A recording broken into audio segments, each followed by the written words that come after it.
हमार कहानी अक्सर भूमिका से चालू हो जाले। आवा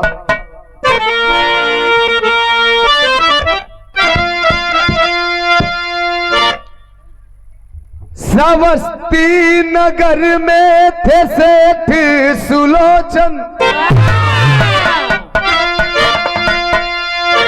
इकलौती बेटी रही पटचारा, हुई जब सयानी सुहानी अदाले,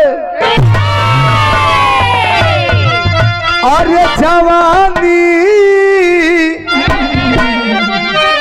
में छलकी मोहब्बत की धारा, पाबंदी बेटी पर सेठ लगाए, मर्यादा खुल की तुम्हारे हाथ है, बिना मेरी मर्जी सगाई न करना, कलंक का टीका लगाना न माथे।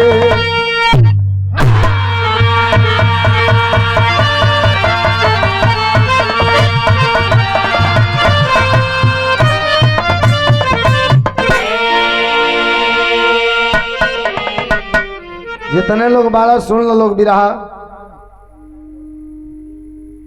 अरे भले कांड बा, ऐ काल्पनिक ना है, ये ओरिजिनल कांड बा। आ जितने लोग हुआ सुन लेब तो रात भर का माने रात भर बिरहा सुनल जागल और सूल आ जाई। बिरहा तो हो गल, देखो ई मूल धन का बाद ई ब्याज के रूप में जाता। ज्योति बतौली है कि मूल धन से तगड़ा ब्याज होला।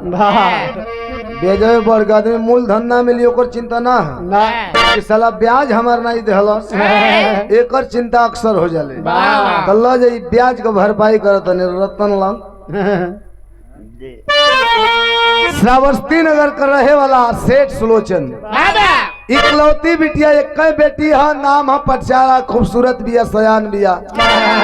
ये समाज के देख के, ये समाज का रवैया चाल ढाल देख के मन बड़ा डरायल है। एक दिन अपने बिटिया के पजरे बैठा के अपने माथ का पगड़ी उतार के ओकरे पैर का लगे रख के ऐसे ही हाथ जोड़ लेलन और अपने इज्जत को दोहाई देतरन। का कहतरन? गजल।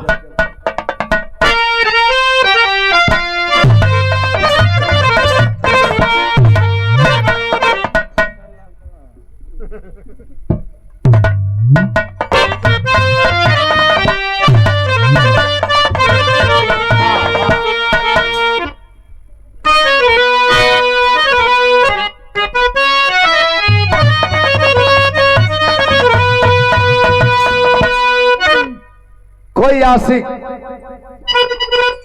अपनी बिछड़ती हुई मास्का से कहता है क्या कि तू तो होत भोरे चल जाइबू। खैर एकरा में तहार दोष नहीं के, आइल बाड़ू तो जही के परी। लेकिन एक ठे हमार निवेदन तने स्वीकार करिया। का कहता या से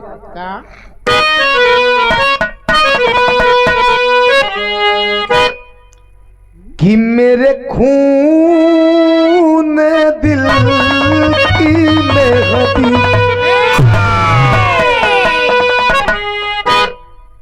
मेरे खून दिल की मेहदी हाथों में ना लगाना,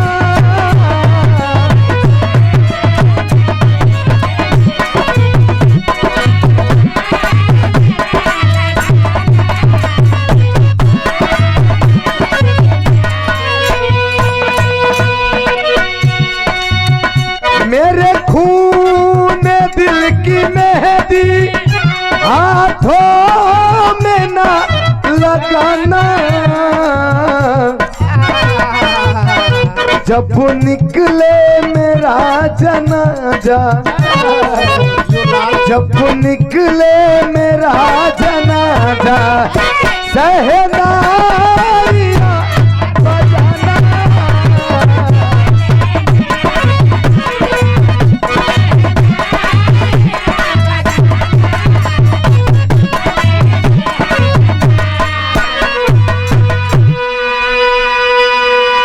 ई तो गजल का तरज रहल, लेकिन भाव सेठ सुलोचन जी अपन इज्जत का दोहाई कैसे देते हो अपने बेटी से कि लागे कहीं ना दागी, कि लागे कहीं ना दागी, दामन बचा के रखना।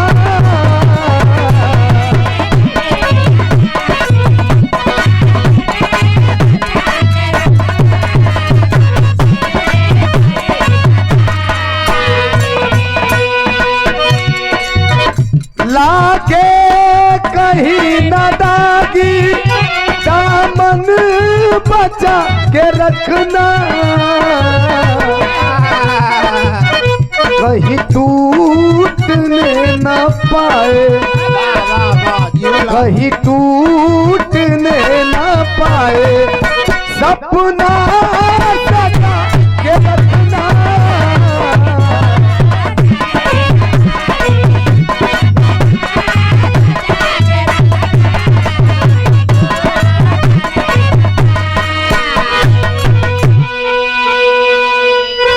कहलन पगड़ी ओकरे पैर पर रखले हुए अपन बेटी के हाथ जोड़ले बड़न, कहलन की बेटी तू चाहबू ते समाज में हम शान से सर उठा के जी सकीला, बोल सकीला, सीना तान के बतिया सकीला, आ तू ना चाहबू तो कहीं मुंह दिखावे लायक ना रह। बिटिया कलश की बाबूजी आप कहल का चाहता नहीं, हम समझ नहीं पावत।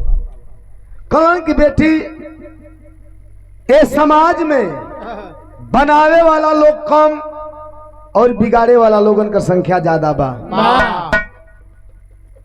हमारा कहे का मतलब कि समाज का बहकावा में आके ऐसा कौनो गलत काम मत करिया, जैसे में अपने मर्जी से बियाह शादी मत करिया, जैसे लव मैरिज हो गई, कोर्ट मैरिज हो गई, ऐसा बियाह मत करिया ना तो हम जीते जी मर जाए, कहीं मुंह दिखावे लायक ना रहा। बिटिया पचारा कलश की बाबूजी आप चिंता मत करी, हम कौनो ऐसा गलत काम ना करब जौना से आपके मान सम्मान स्वाभिमान पे कलंक के धब्बा लगे। बाबूजी खुश हो गईलन, अपन धंधा पे चल गईलन। समय बीतत भये भैया, लेकिन हम कहिला है जौन जवानी है, ये जवानी ऐसा है कि धरती पर इंसान चाहे अगर भगवान भी आयल हुई तब ये जवानी के बस में सब रहल, एकरे कोई के बस में ना रहल है। ये जवानी के ऊपर कवि जी बड़ा सुंदर भाव लिखत है, एक लाइन गीत मास्टर।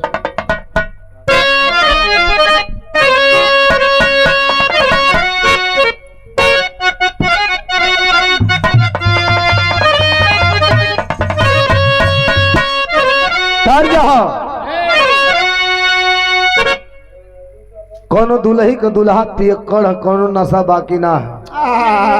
एक दिन बाई चानस चल गल तड़ी खाना में, तड़ी खाना में गयल तो इतना चढ़ा ले अलस कि सांझ बिता दलस, रात बिता दलस, सवेरे आयल। मेहरारू और रहन देती है, का कहे अरे का तड़ी खानावा, अरे का तड़ी खानावा में जाया सुत गइलो,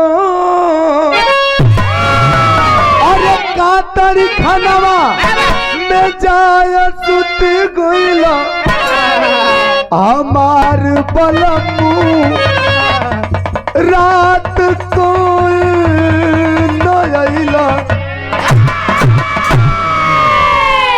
लेकिन है जवानी के ऊपर भाव कभी कह कैसे अरे धन दौलतिया छुपे सोना चांदी अरे धन दौलतिया छुपे सोना चांदी ए भैया छुपे नहीं पराते में जवानी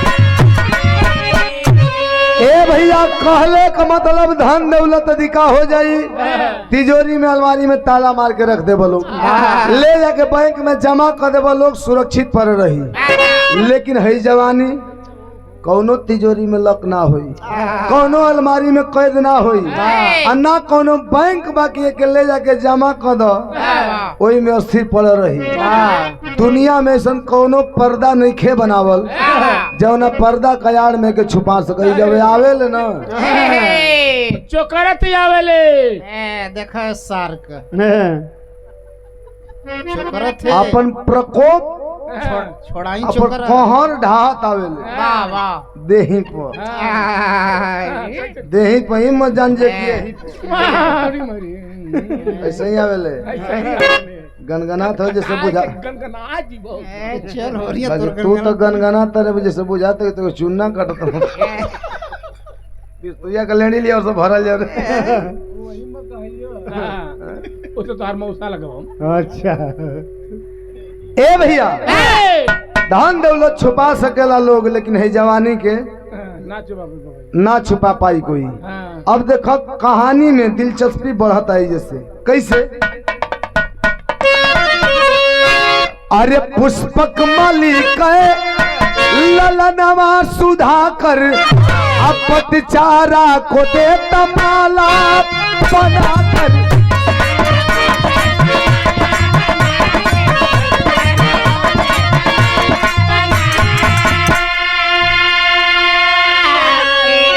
अरे डूब गई ले दोनों परमवा के पानी डूब गई ले दोनों परमवा के पानी छुपाए ना para दे जवानी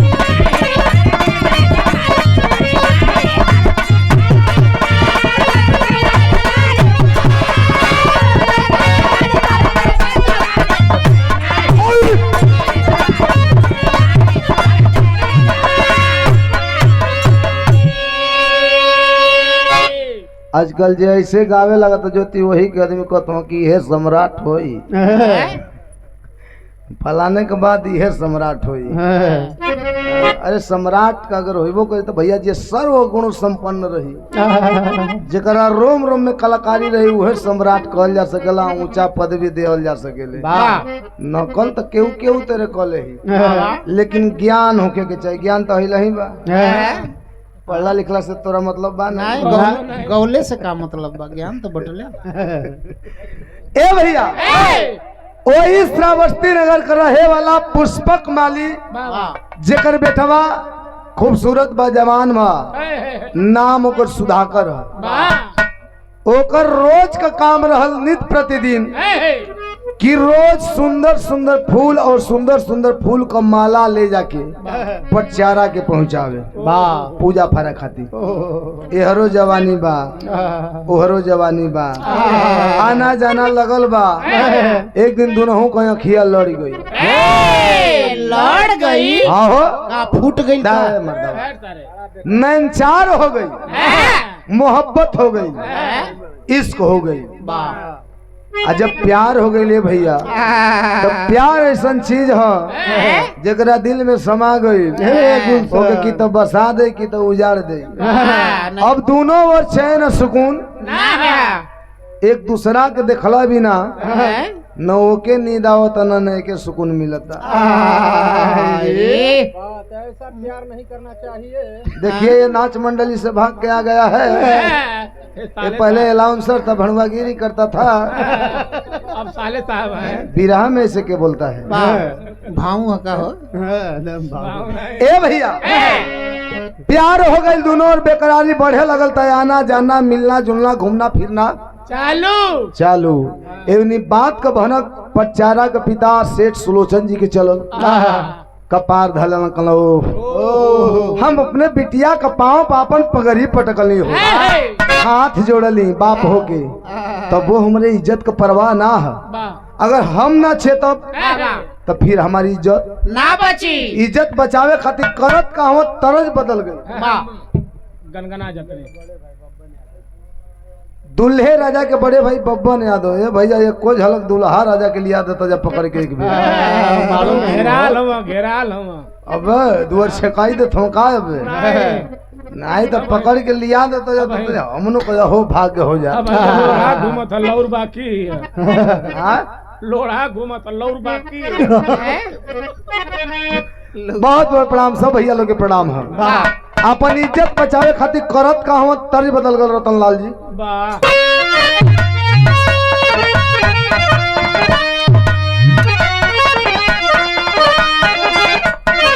अरे बार चौधरी जी वाह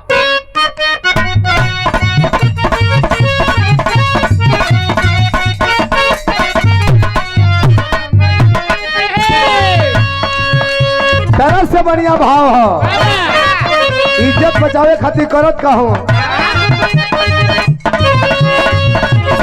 रखल शादी वाला दिनवा रइले दुल्हा ले कहनवा कइले हो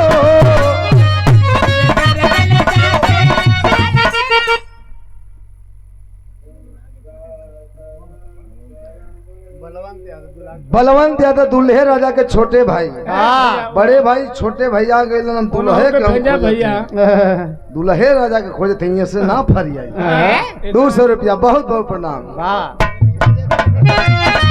देखा रखल शादी वाला दिनवा रइले दुल्हा ले कहनवा कइले हो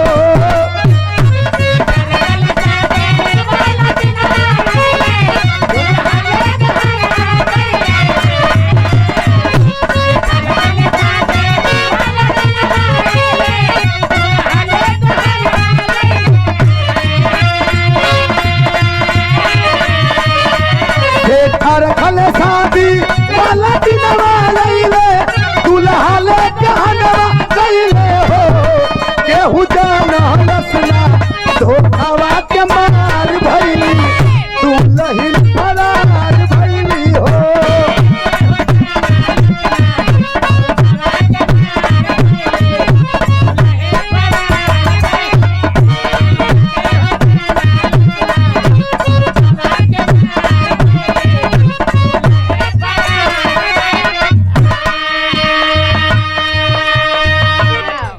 शर्मा हाइड्रोलिक एवं जयमाल सेठ शर्मा बफर सेट एवं बर्तन टेट हाउस शर्मा वायरिंग रिपेयरिंग पुराना रेट नया रेट ऑफर 50% छूट है 100 रुपया रोशनी अब धीरे धीरे कम होती है अरे बाबा चश्मा छोड़ दे का कभी जी लगा ले ए भैया सेठ सुलोचन अपने बिटिया पर चारा का बियाह तय कर हलन और बियाहे के दिने समय से बारात आयल दौर पूजा लगल खूब दुआरा पर चहल पहल बा धूमधाम बा लेकिन यहर पचारा का कैली के घर में जितना रुपया रहल जितना गहना गिठो बनवावल रहल एक थे मोटरी में बांध के कुछ कपड़ा लत्ता का सहित मोटरी में बांध के पिछला दरवाजा से अपने आशिक सुधाकर के संगे फरार मचल हाहाकार कि सेठ जी का बिटिया पचारा अपने आशिक के संगे भाग गई ए भैया अब तो सेठ जी का मुंह करिखा पोता गई कहीं मुंह दिखावे लायक तो सेठ जी का इज्जत तो बिगड़िए गई लेकिन पचारा सुधाकर भागत भागत गईलन कहा पचारा सुधाकर बहुत दूर गईले धन दिन मजबूर भइले हो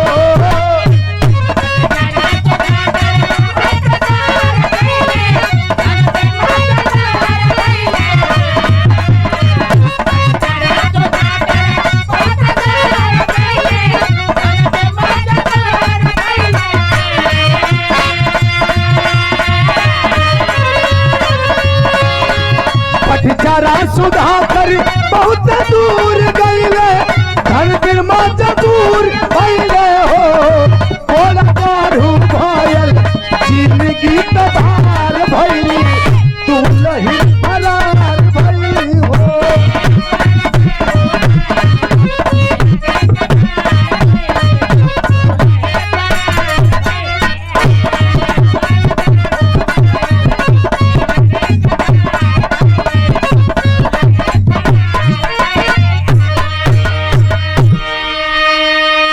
भैया यह तो सेठ जी का इज्जत बिगड़िए गई। और पचारा सुधाकर भागत भागत जंगली इलाका में जाके कोनो देवी माई के मंदिर में बियाह करके पति पत्नी के रूप में जीवन यापन करे लगलन। ए बाबू धीरे धीरे समय बीतत बा। एक दिन पचारा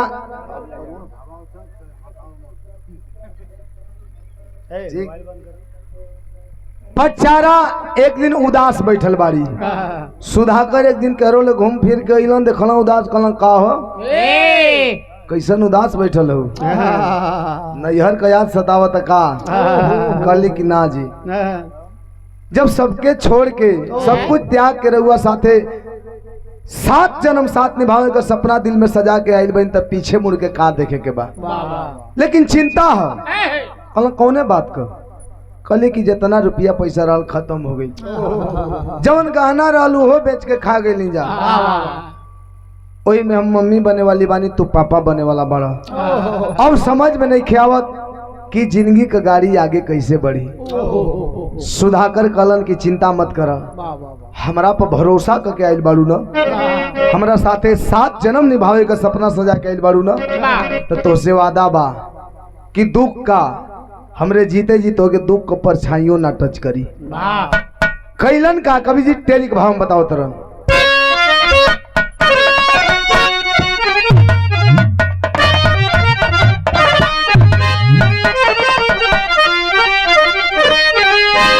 अरे सपनवा नाही माटी होई है ए बाबू सपनवा नाही माटी होई है जीवन नैया खेवा सैया लकड़ी काटी काटी काटी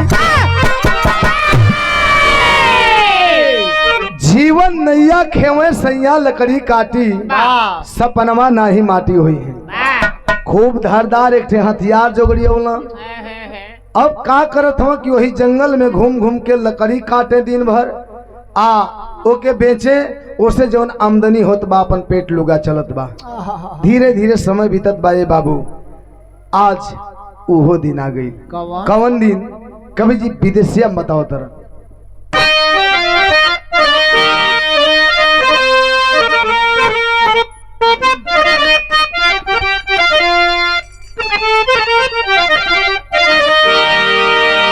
आज वो दिन आ गई। कवन दिन कि जैसे गर्भवती माई जानकी जंगलावा में असिया बहाई जोनो मवली लाला नवा ओइसे पट चारा एक लाल जनम वाली हो 3 साल बीतला गारी पीरा में दिनवा।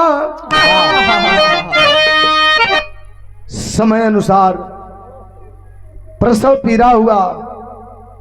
पचारा एक थे लड़का के जन्म देली। लड़का पैदा भइल। धीरे धीरे समय बीतत बा। 3 साल का समय गुजर गई। यानी वो लड़का 3 साल का हो गल। तब दूसरा गर्भ धारण कैले पाट चारा जब अकाली सुधा कर ढाई के चारा डावा। 3 साल बाद जब दूसर का गर्भ धारण कैली दुख बर्दाश्त नहीं की हो। एक दिन आंख में आंसू लेके जाके अपने पति के पांव पकड़ के अब बिलखा तारी अर्जी कर तारी का इतन बिनती तोहाँ से हमार स्वामी अहम के पिटाई देबा बाबुल के भवन आंख में आंसू लेके कली सैया जितना हो सकल दुख बर्दाश्त करनी, अब दुख बर्दाश्त नहीं क्यों और वही दुख में बड़ी कष्ट सह के एक ठे लड़की को पैदा कर दिले बानी, लेकिन अब दुख बर्दाश्त नहीं क्यों एगो काम करे कि हमके हमारे बाबूजी के लगे पहुंचा दी, हो सके तो अरे वो चली मानतनी गलती भइल बा, माई बाबू गुस्सा होइहन, लेकिन जब छोट छोट बचवन का मासूम चेहरा देखिहन ना हमने के गलती भुला के माफ कर दिहन, हमने के खुशी खुशी अपना लिहन, लेकिन हमके हमारे बाबूजी के लगे पहुंचा दी। जब इतनी बात सुनना सुधाकर कहला कि एमा तहार कौनो दोष नहीं खे, काहे कि दुनिया का हर बेटी बहन ससुराल से पहली बार नैहर जाए खातिर अत्यधिक उत्तेजित होली, लेकिन तनी एक हमार बात सुन लो, ओकरा बात जवन बुझाई कहिया तर्ज लगा।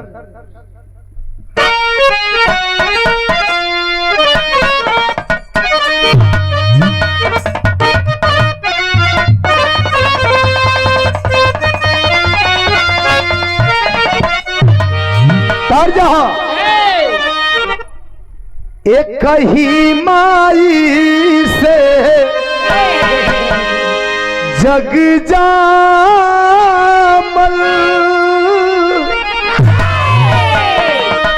एक ही माई से जग जामल, केहू सुखिया केहू दुखियारी ई भेद पड़ा भारी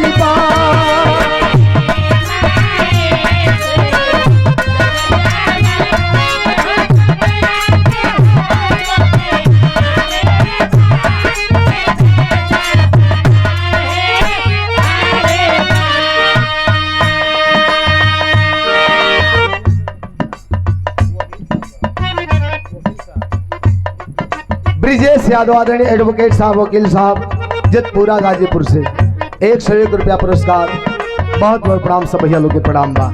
ई तरज रहल, लेकिन सुधाकर अपनी पत्नी पर चारा के समझावत कह तरन का नहीं नाज कर नहीं हरवा पर नहीं नाज करा नहीं हरवा पर उहवा ना पूछी कोई हो मेहना सुन जिंदगी चारोई हो।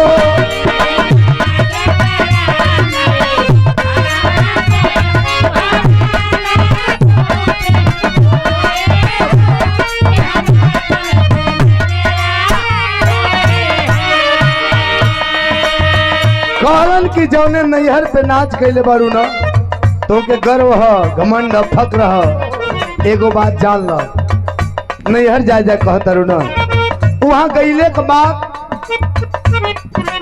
मेहनत आने का अलावा और कुछ मिले वाला काहे जाना तारू, ये समाज में, ये दुनिया में, ये जनरेशन खातिर पुरनिया लोग एक ठीक कहावत कहले बा, जवन कटु सत्य बा अमीट बा कबो झूठ ना हो सकेला का बनले के जमाना संग देला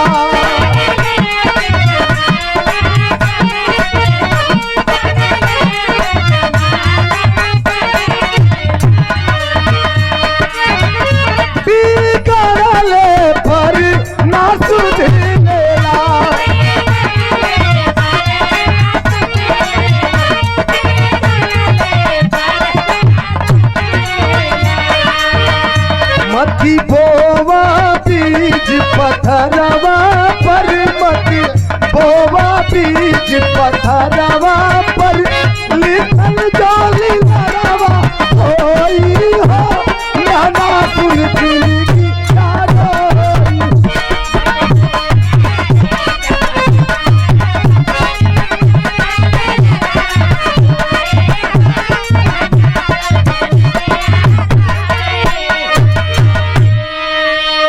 समझावा तरन की नैहर जेबू मेहना ताना का अलावा और कुछ ना मिली।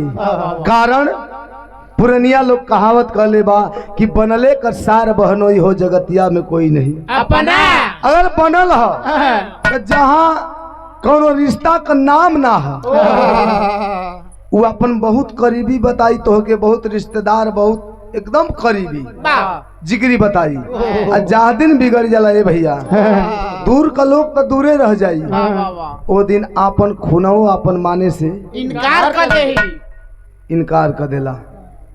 ऐसे नैहर जाए का चेष्टा मत करा। लेकिन पचारा अपने जीत पड़ल है कि चलब तबो ठीक आ ना जेब तब ठीक हम तो जाई। कला ऐसे कैसे हो सकेला। हमार काम रहल समझा देली ना मनबू चल लिया के चल रहलन। जब लिया के चलल हुअन तब तर्ज लग गई।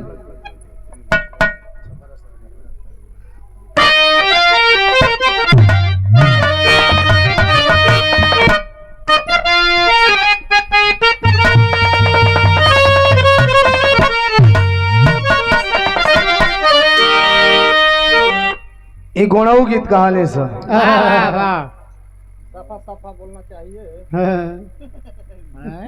याद आवत का टाइम हो गए जाए वाली नहीं हो। कैसे अरे छपरा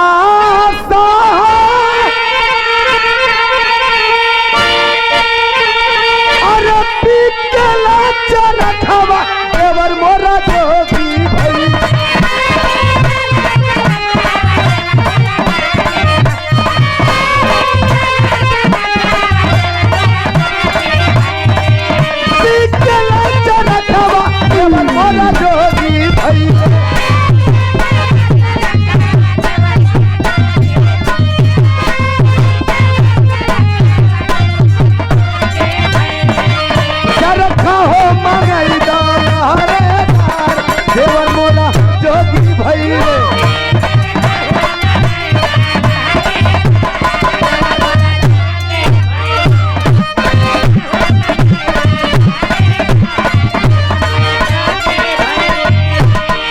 लेकिन कभी जी भाव लिखतरन कैसे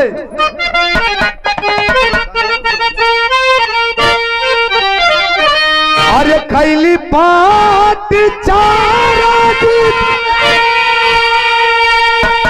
अरे सूदा करके संगवा हो नहीं हरवा चलई।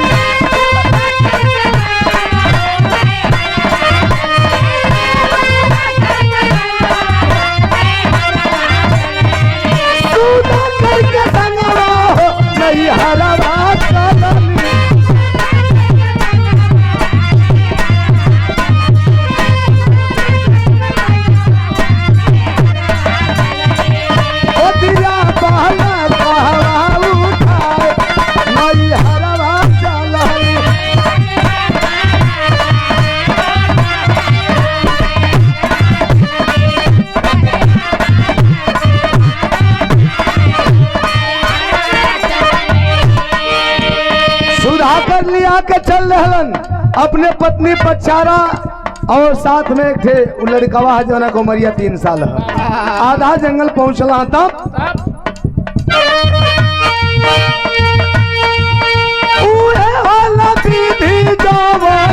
लिखल लीला रहो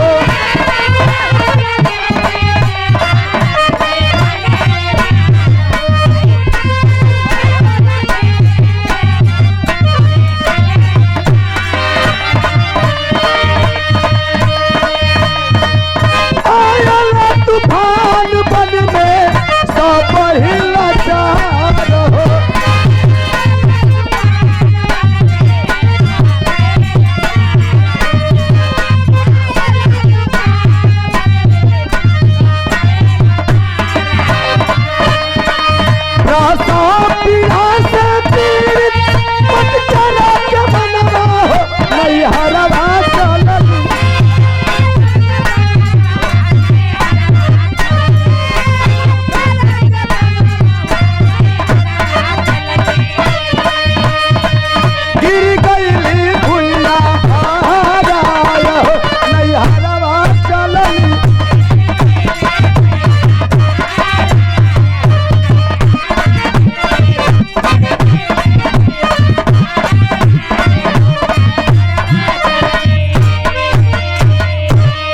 शर्मा हाइड्रोलिक एवं जयमाल सेठ, शर्मा बफर सेठ एवं बर्तन tent house, Sharma wiring repairing, Alawalpur Afgaon, Hanuman मंदिर वाली गली में, गाजीपुर। 100 रुपया, बहुत बहुत प्रणाम।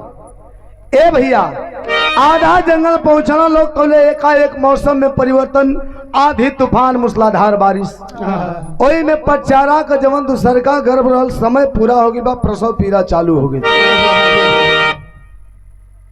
दर्द बर्दाश्त ना भइल, बेहोश होकर गिर गईली। सुधाकर पड़ला बड़ा फेरा में कि अब हम का करी, एक का मौसम खराब, दूसरे में तबीयत खराब, अब दृश्य कैसन है, तर्ज लगल।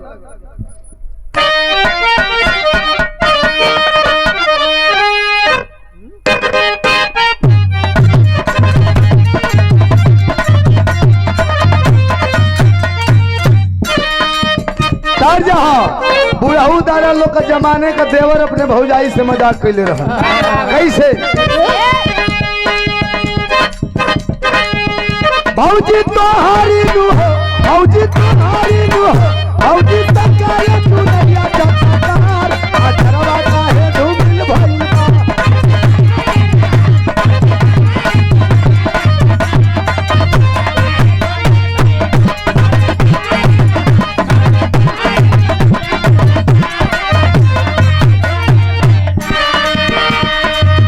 लेकिन वहां का दृश्य कहा, पटचारा बेहोश पड़ल है, मूसलाधार बारिश होता है, आधी तूफान वैसे ही बा। दृश्य कैसन है? बरसे पानिया नु हो, बरसे पानिया नु हो, बरसे पानिया सावा सावा के धार, उजरिया गलगल का पे लागल हो।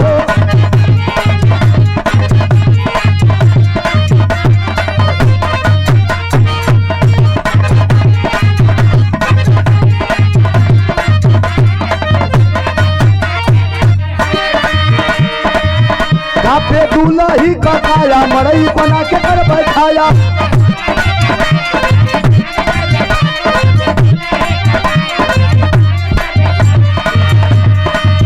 दूर जाके काटा हो, दूर जाके काटा हो, दूर जाके काटा पेड़ा वाटार, उजरिया गलगल का पे लागल हो।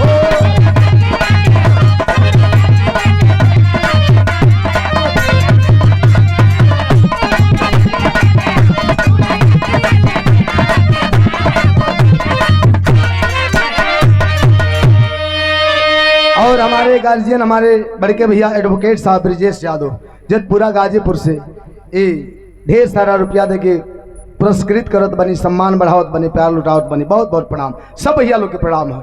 ए भैया, पचारा बेहोश, आधी तूफान मूसलाधार बारिश, सुधाकर पड़ला बड़ा फेरा में, अब हम का करी, एक तो मौसम खराब, दूसरे में तबीयत खराब, संगमा हुआ हथियारवा ले ले हो जौन लकड़िया काटे वाला, सोचा तरह कि जंगल में बटले बनी, आ काहे ना पातर पातर टहनी खूब झोपेदार पतई वाला काट के मड़ई टाइप के बना दे, तो कुछ राहत मिली, फिर मौसम ठीक होई तो आगे बढ़ल जाई।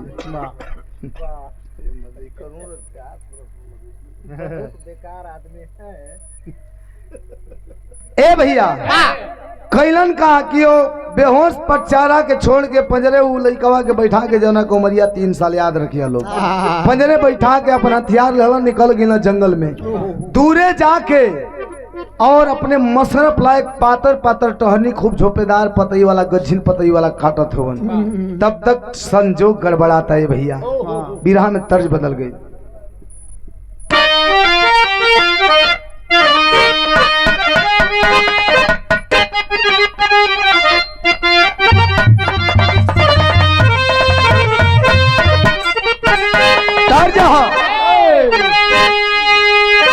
अरे कही दा भौजी भैया से, अरे कही दा भौजी भैया से, कही दे मुर्गावा नवारा,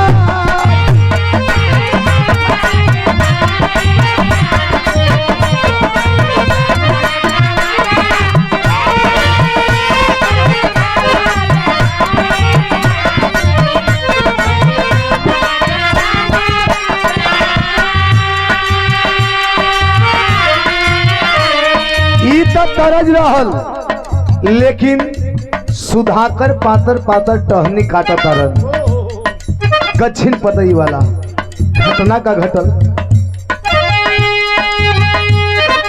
अरे सापावा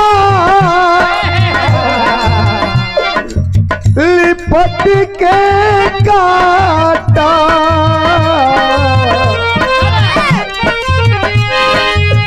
सापावा लिपट के काटा, सापावा लिपट के काटा, सुधाकर की बाइया हो।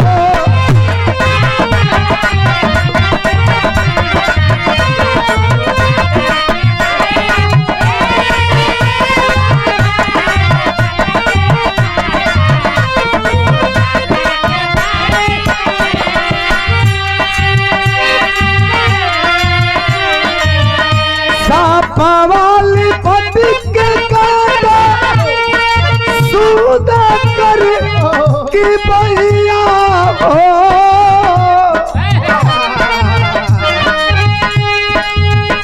उदारा प्रसाव पीरा, उदारा प्रसाव पीरा, जो हेले दुधारिया हो।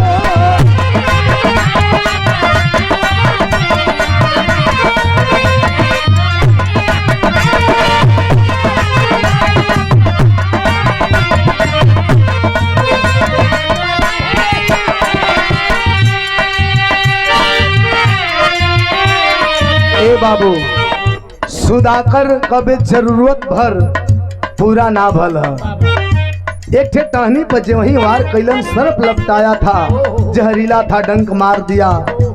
जो वही डंक मरले बा मुँह से गाज चले लगल हो बाबू। अब सुधाकर जिंदगी और मौत के बीच क्षणिक पल का मेहमान हुआ, लेकिन थोड़ी देर के लिए सुधाकर को इसकी हालात पे छोड़ते हैं, चलते हैं पटचारा की तरफ जहाँ बेहोश पड़ी थी। पटचारा जब बेहोशी हालत से जब होश में आती है, प्रसव का दर्द वैसे ही है, लेकिन जब होश में आती है अपने चारों तरफ देखती है, पास में वह 3 साल का बच्चा बैठा हुआ है, पति का पता ही नहीं है। मन डरा गई, हे भगवान अमर सैया कहाँ गिलन, इतना घना जंगल में इतना खराब मौसम बा, हमार सैया कहाँ गिलन, कौने हाल में हुए। हे प्रभु कोनो अनहोनी न हो जाए, लेकिन अनहोनी तो हो चुकी है। फिर चलते हैं सुधाकर की हालात पे। क्षणिक पल का मेहमान है, जिंदगी और मौत से लड़ रहा है, लेकिन साही के सुधाकर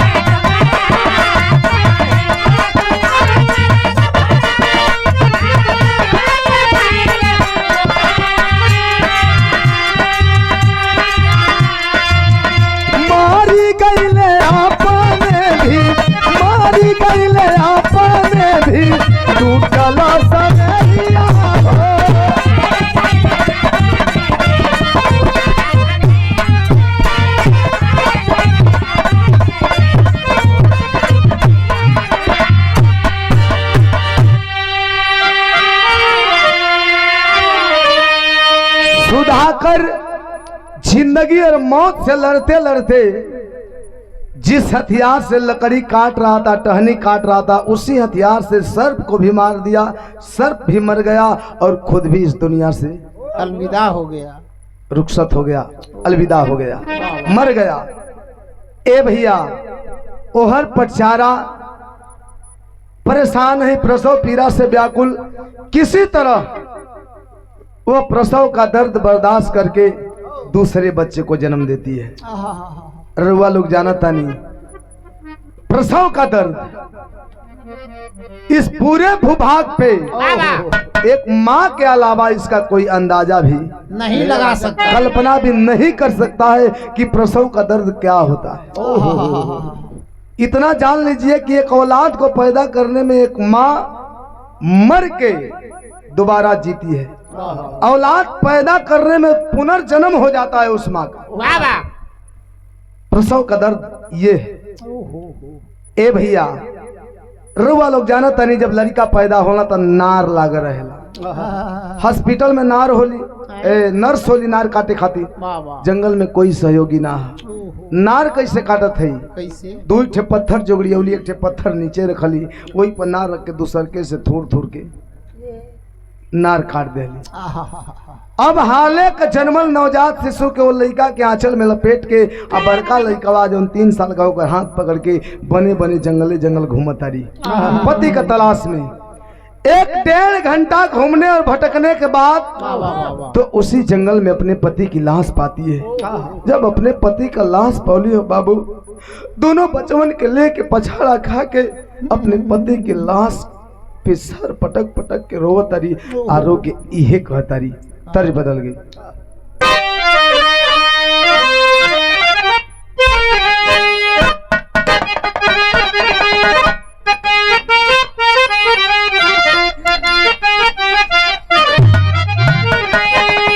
माई बहिन लगावेली।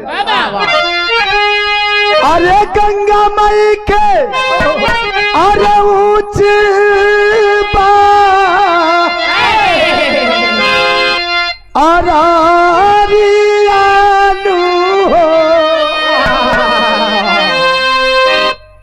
पर बैठे भगवान।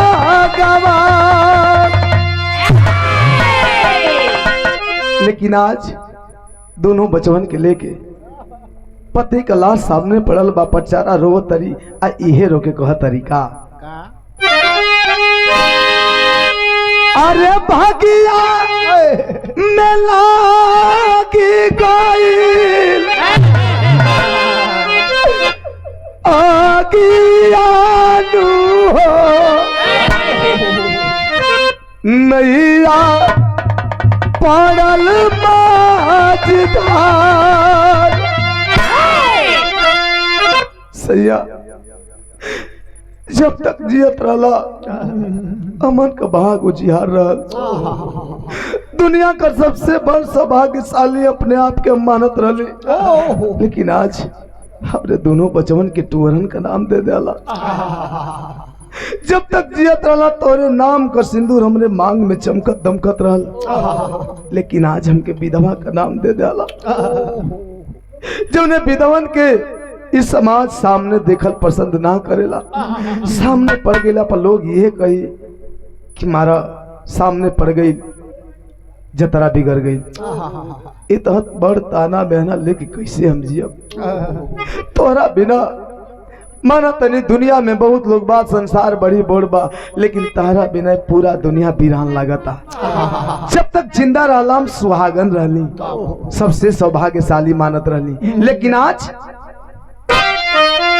अरे कोयला बनाई गई मांगियानु हो नैया पड़ल माझधार। आज दुनिया का सबसे दुर्भाग्यशाली हो गई थी, विधवा हो गई। हमारा सहारा भगवान छीन लेला। लेकिन वह अबला जात रोने के अलावा कर ही क्या सकती थी। रोने धोने के बाद देखती है बगल में हथियार गिरा पड़ा है, जिस हथियार से लकड़ी काट रहा था उसी हथियार से खन खोद करके आधा तिहा पति की लाश दफनाती है, कुछ मिट्टी कुछ खरपतवार डाल करके। दोनों बच्चों को ले करके रो रही है, बिलख रही है, कहाँ जाऊंगी। लेकिन फिर भी सोचती है कि दोनों बच्चों के साथ जिंदगी बिता लूंगी। ले करके चली है कहाँ? बचवन के लेके चलली नहीं हर नगरिया। अब पीछावा में रोक लिया लसना दिया डहरिया।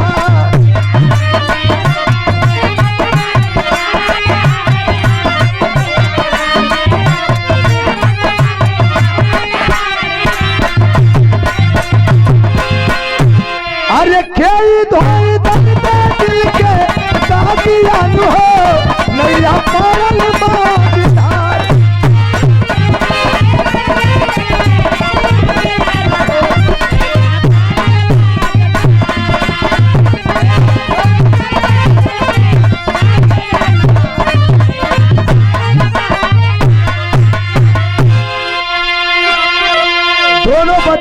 करके चली है मायके की ओर।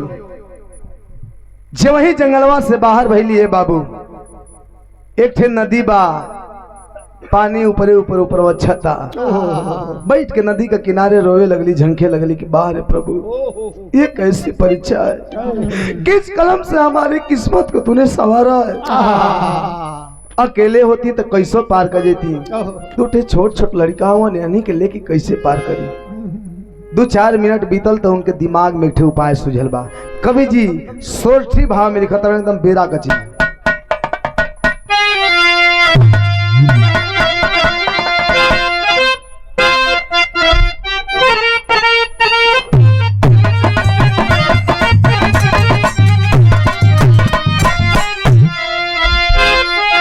उपाय का सुझल है कि बड़का बेटाऊआ के धीरा चाधरावली, अरे धीरा चाधरावली।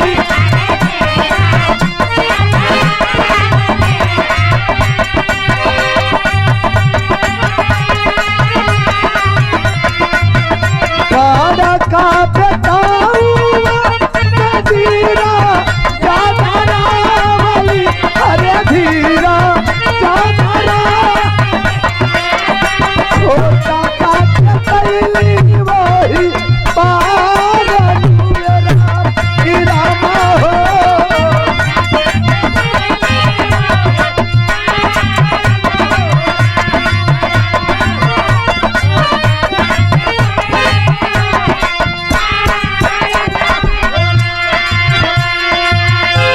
बड़का लइकवा जौना को मरिया मात्र 3 साल है, ओके समझावत तरी कि बेटा तू यहाँ बैठा, तब तक हम छोटका बचवा के नदी को ओ पार पहुंचा के आई, तब फिर तो के लेके जाई।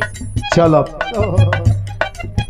आंचल फाड़ के जौन हाले के जन्मल लड़का होके लपेट ले ली, ऐसे ही हाथ ऊपर करके ऐसो कैसो बड़ी कठिनाई से समरत समरत नदी पार कर देली। नदी पार करके साफ सुथरी जगह देख के वो लइकवा के रख के जौन हाले के जन्मल है रख के नदिया में हेल के चलल बारी, फिर बड़का के लिए आवे खातिर। तब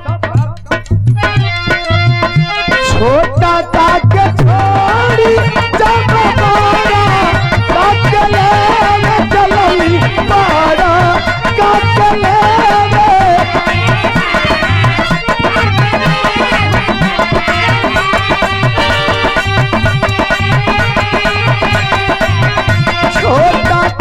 छोड़ी जब बड़ा काटले में चलल, बड़ा काटले। छोटा का बिगलक कैलस वारा दुएरा रामा हो।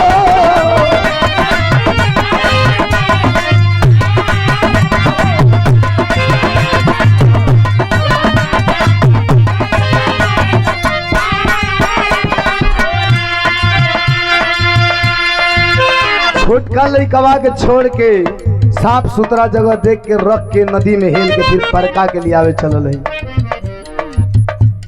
नदिया में जब फल आगे बढ़े माई नहीं मन कैसे मानी। जब फल आगे बढ़े तब मुड़ के देखत है छोटका लइकवा के कि हमार बचवा, हमार करेजा का टुकड़ा, हमारे आँखी का पुतरी सही सलामत हुवन, सुरक्षित हुवन। ऐसे करत करत जब आधा नदी पहुंचली है, जब फिर एक बार मुड़ के देखा तारी तो छोटका लइकवा के ऊपरा खूब भारी भरकम गिद्ध आके बैठल बा, आज चोंच मारता। माई का जियरा छटपटा गिलो, बाबू कर जवे फाटे लगल कि हमरे बचवा का जनवा खतरे में बा, हम अपने बचवा का जनवा कैसे बचाई। माई नहीं कैसे मन मानी, उपाय ना सूझे तो फिर भी करत का है। अरे की धावा उड़ावे खातिर ताली बजावेली, की धावा उड़ावे खातिर ताली बजावत है, चिल्ला चिल्ला के की धावा उड़ जाई, हमरे लाल का जनवा बच जाई। लेकिन अरे की धावा उड़ावे खातिर ताली बजावेली बड़ा का समझलस माई हम के बलावेली बड़ा का समझलस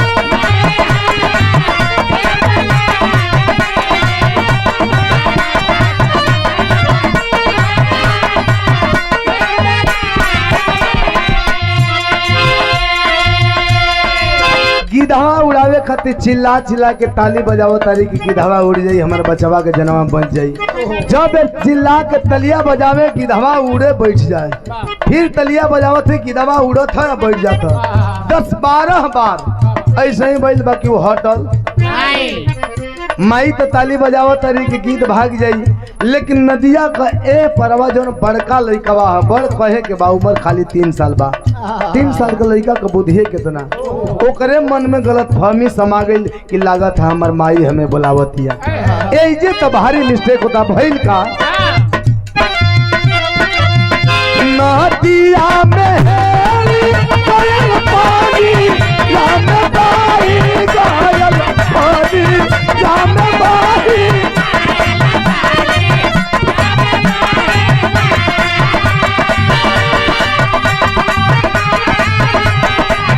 नदिया में गयल पानी या में बाई गयल पानी या में बाई छोटा बाटा गिरावा की हालत गिरावा हो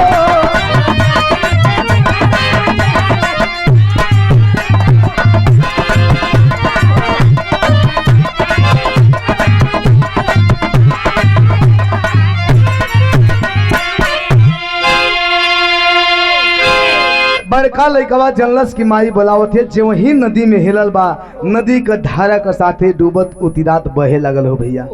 माई पचारा देखली अखिया के सोझवा बचवा बहुत होवन छटपटाए लगली कि हमार बचवा हमारे अखिया के सोझवा डूबत होवन कोशिश कैली बचावे का लेकिन नाकाम रह गेली।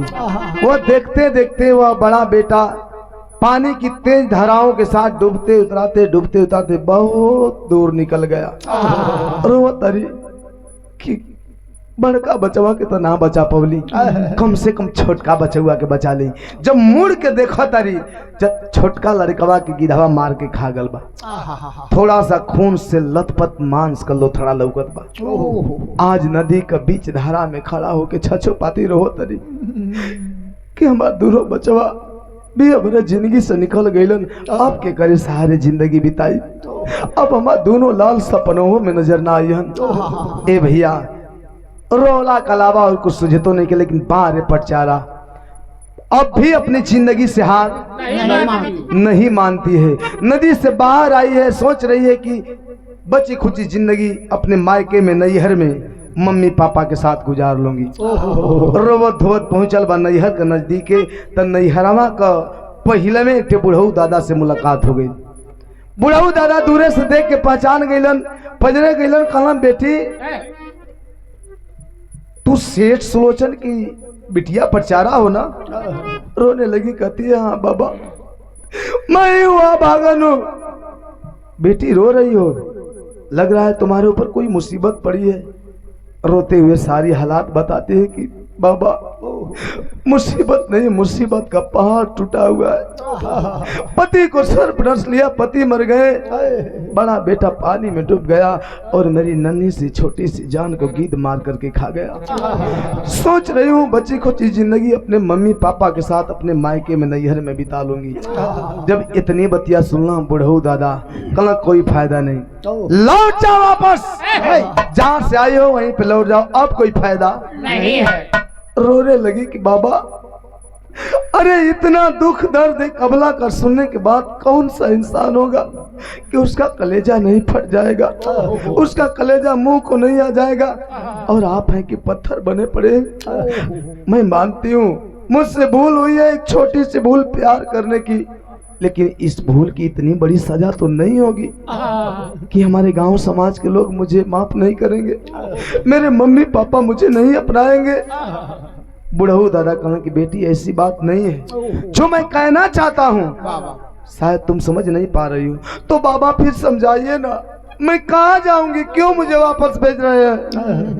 बुढ़ऊ दादा कहने की बताना तो नहीं चाहता था, लेकिन जब तू जिद कर रही है तब तो बताना पड़ेगा। कवि जी आल्हा के भाव में लिखा था,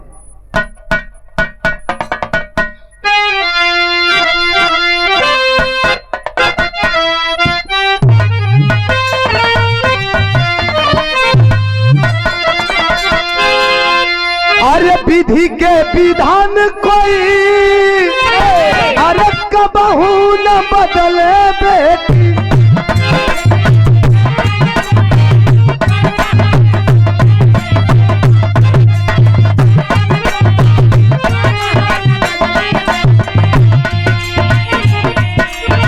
ओ न हर जग में तो के न कोई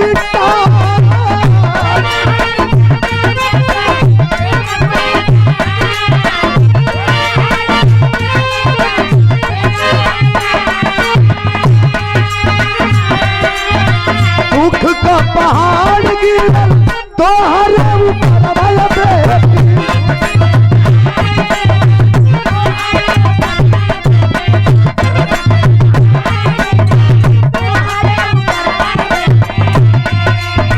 कहाँ तक कांपेला का रे जवा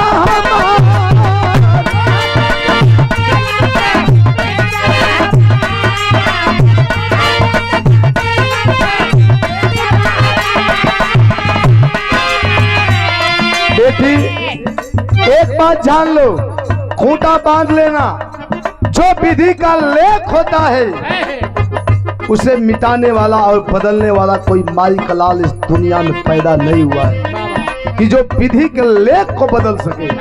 जो होनी होने को रहेगी हो जाएगी, जिसके माथे पे जो लकीर खींच दिया विधाता उसे कोई मिटा नहीं सकता है।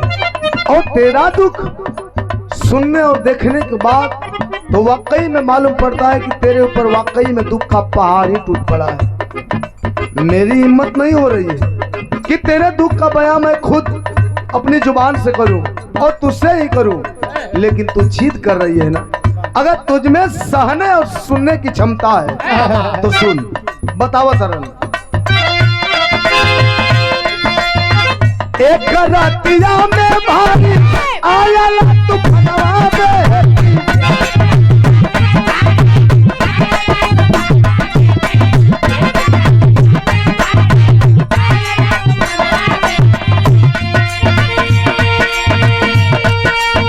नगर में सगर में चला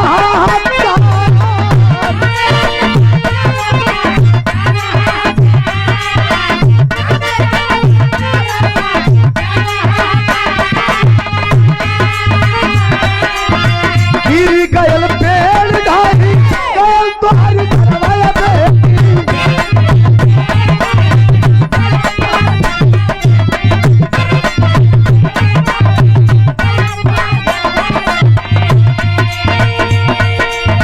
दब के मार गए माई बाबूजी तो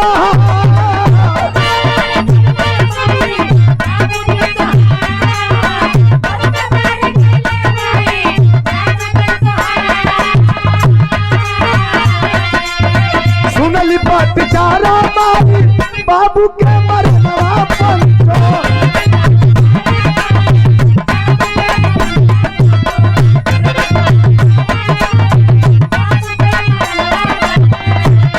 अरे पागल होए गए का गैल करता।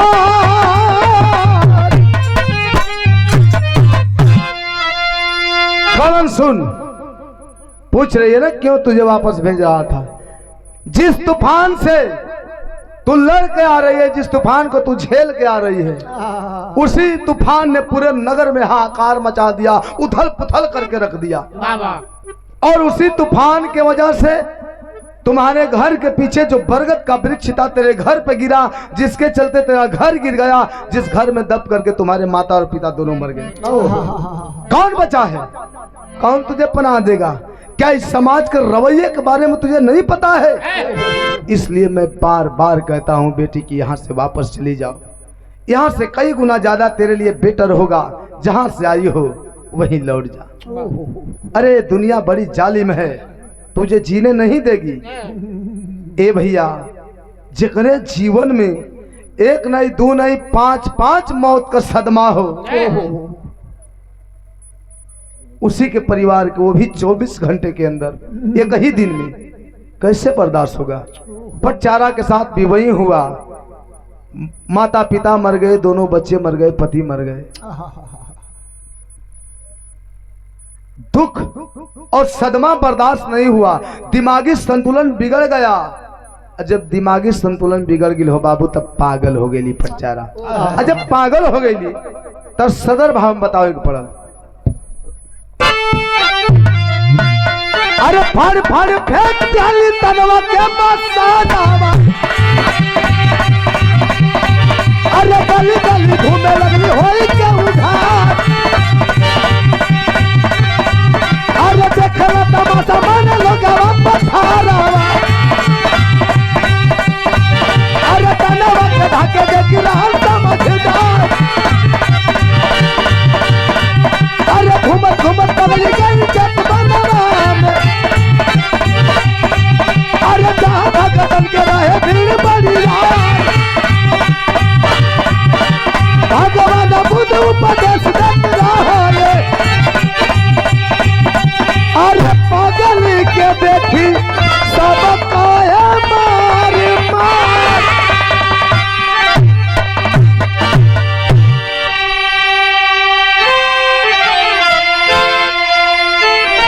पटचारा पागल हो गई। जब पागल हो गई तो बदन पे जितने भी वस्त्र थे नोच फाड़ करके फेंक देती है, एक हो सूता तक नहीं खे। अब पागलपन में, नग्न अवस्था में दिन काट रही है, कभी इस गांव कभी उस गांव, कभी इस गली कभी उस गली। समाज में कई तरह के लोग बा, हमारा ढेला पत्थर मारे, उल्टा सीधा बोली बोले उकरे नंगी बदन देख के। जो समाज में दूसरे का बहन बेटी, दूसरे का इज्जत के अपने इज्जत के बराबर समझे वाला लोग, वो पगली पटचारा के नंगी बदन के लोग अपने वस्त्र से ढके लोग, जो एक्स्ट्रा बदन पे बस अंगोछी गमछा चादर जवन कुछ के। लेकिन वह पगली तो पगली है, क्या फर्क पड़ने वाला है?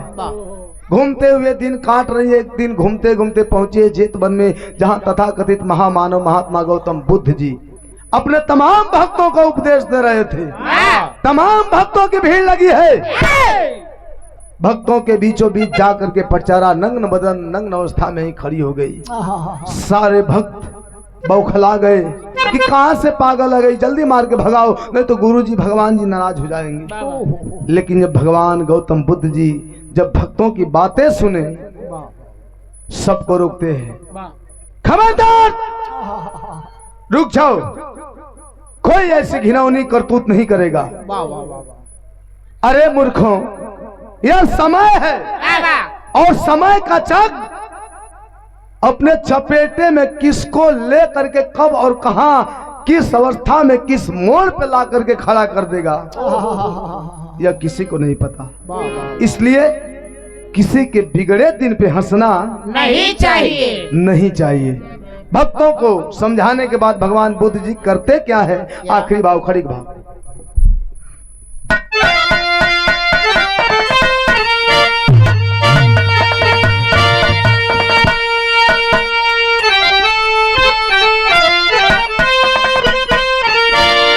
अरे भगवान बुद्ध कुल पूजा बतिया,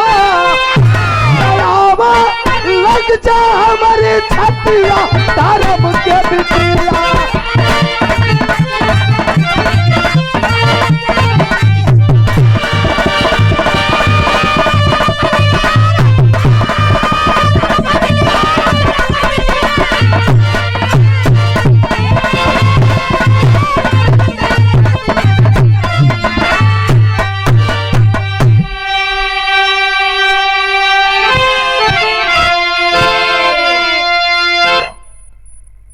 भगवान बुद्ध जी कहते हैं बेटी आओ मेरे पास। वो पगली पटचारा दौड़ करके भगवान बुद्ध जी के जब पास आती है तो रखे माथ पर हाथ बुद्ध जी चादर उसे ओढ़ा के, अरे पागलपन सब दूर हो गया तब कहीं होश में आके, कैसे जिया खो के थातिया धर्म का बिटिया। वही नजदीक आती है, भगवान बुद्ध जी अपने बदन का चादर उतार करके उस पगली परचारा के नग्न बदन को ढक करके, जैसे एक बाप बेटी को सीने से लगाता है, सीने से लगा लिए, सिनेमा से लगा के ऐसे ही परचारा का हथवा मथवा पर हथवा अपन फेर देलन। जब वही हथवा फेरलन छने भर में होकर पागलपन दूर हो गई। बीते हुए पल याद आने लगे, सोच सोच करके रोने लगी, बिलखने लगी कि प्रभु आखिर क्यों आपने मुझे यह नर्क भरी जिंदगी वापस दिया। अरे जिसके जीवन में ना अपने बचे और ना ही उसकी इज्जत आबरू बची है। एक अबला के लिए सबसे अनमोल थाती, सबसे बड़ा खजाना उसकी इज्जत और आबरू होती है। जब वही नहीं है, वही लूट चुकी है, मैं कौन सा मुंह लेकर के इस समाज में जी पाऊंगी, कैसे जीऊंगी। इससे तो बेटर होता आप मुझे मौत दे देते प्रभु। जब इतनी बात सुने भगवान बुद्ध जी तो बोल पड़े, कहे बुद्ध क्या लेकर आई थी दुनिया में थाती, अरे इस दुनिया में माया मोहनी, अरे सबको नाचना चाहती, जैसे होला दूर गतिया धर्म का बिटिया। किस चीज का तुझे पछतावा हो रहा है? क्या लेकर के आई थी? क्या तेरा अपना था? एक बात जान लो, इस दुनिया में इंसान अकेला आता है, वो भी अपनी मां के गर्भ से, और अपना कर्म कुकर्म करके अकेला इस दुनिया से अलविदा हो जाता है। खाली हाथ आता है, खाली हाथ चला जाता है। अगर इस दुनिया में किसी के पास कुछ है तो सिर्फ माया मोह, जिसके चाल में भंवर में फंस करके या दुनिया और दुनिया के लोग उसके इशारे पे नाचते हैं। लेकिन हम कहलाए भैया कि दुनिया का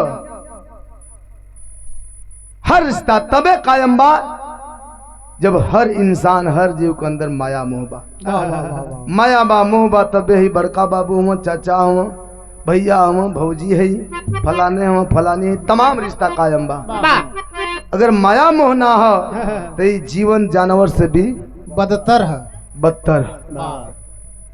ए भैया समझावा तरन, किस दुनिया में ना कोई कुछ लेकर के आया है, ना किसी का कोई अपना है और ना ही किसी का कोई पराया है। देही है शरीरियो पापा अधिकार नहीं खे, इहो बनल बा चित जल पाव गगन समीरा। इहो जब शरीर साथ छोड़े ले तो अपन अपन हिस्सा लेके दूर हो जाए, एहू पर अधिकार नहीं खे। मौगी पर अब ये कहल जाला कि क्या है बताए, कहता कि कहत हो कि मार देला डायरेक्ट, मार दो। ए भैया जब इतनी बात सुनी है पचारा तो ज्ञान तत्व की जल गई ज्योति गई चांद लिपटाई, अरे बन के भिक्षुणी भक्ति के रंग में वह गई रंगाई, आखिर पा गई मुकुटिया तारा मुख्य बिटिया।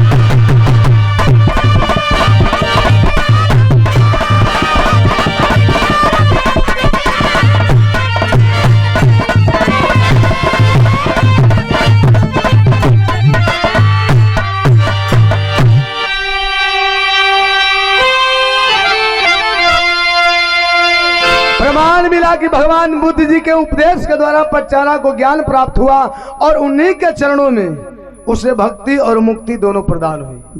तो हमारा कहले का मतलब ज्योति पिंडदान कैली है, लेकिन पिंडदान तबे सफल हुई है। जीवन बड़ा अनमोल है, 84 लाख योनि के बाद आखिरी है। एक बाद कोनो जन्म आदमी कहल कि फलाने का कोनो जन्म अब जन्म ना हुई, ई काहे आखिरी योनि कुम ना लेवा त कितनो बढ़िया कर लेब अब ई लास्ट योनि है वाह अब दोबारा जन्म ना हो हैं? ई तरह भरम बा ये तो ना जानत है जी वाह रे बाबा लेकिन ही जीवन मिलल ह मानव का तन मिलल ह तो 24 घंटा का एक दिन में समय होला बाबा 2-4 घंटा 5 घंटा 6 घंटा आदमी आराम करेला सूत के बितावेला बाकी समय अपन काम काज में पढ़ाई लिखाई धंधा बिजनेस में वाह। लेकिन वही में से सिर्फ 2 मिनट का वक्त निकाल करके हम और आप उस परम पिता परमेश्वर को अगर याद कर लें तो हमारी और आपकी जीवन रूपी नैया इस भवसागर रूपी संसार से पार हो जाएगी। वाह वाह वाह रे आसाराम का साढ़ू वाह वाह रे बाबा वाह तू का आसाराम को सार हुआ अब सार वह ठेठ में कहना चाहता नहीं यहाँ वह बा कि आग लागे गुंडा का से गार से के गार से के। जरूरी बा कहलू समझे वाला आदमी समझ गए। हाँ ये हमन समझत हैं उस सारे भाऊ हैं अरे बहन चो तू सोबरू हैं? खाली गंदा गंदा सुबह सुबह आखिरी भाव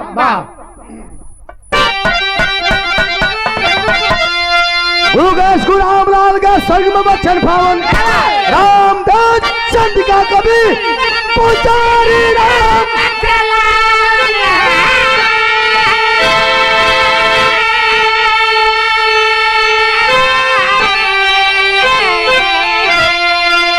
सपनवा नहीं माटी हुई है देवा रमा कभी दुनिया माया के